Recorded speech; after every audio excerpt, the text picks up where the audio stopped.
nii oli. Mereröövlid ei näinud. Nägime? Tegel. No need tiirud ja kubjad ka. Ja need olid jah. Mereröövlid. Üks luik oli nagu mereröövlid seal.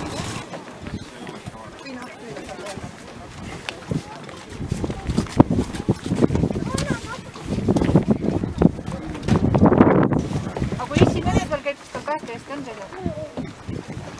Seda ma ei tea. Seda sa ei tea. Taadu käib ka meres.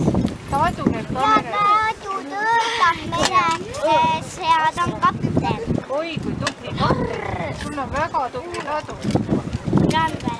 Aga kui Taadu mere peal käib, kas tal on päästevest seljas? Kindlasti. Vaat see on üks õige Taadu. Kus sa tahad minna? Tegelikult üles saab väga lihtsalt. Meil on ju praegust ka ju Peru peal, eks ju. Aga meres on vesi kuskil siiamaani, et on ju võimalus üles saada. Nad võivad proovida ronida, ka teine rühm proovis ronida, siis nad said teada, mis tunne on saada päästepaati. No vaata, et ei kuku.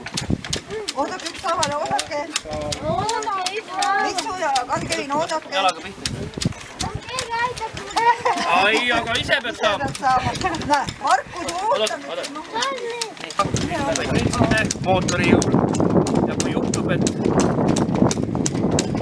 bensiin otsa või mootor läheb katki, siis on ju vaja kuidagi merelt ära saada see jaht, eks ju. Siis sellega näiteks meie vabatahtlik merevett lähme rohki. See on hästi kiire paat. Mootor on ka.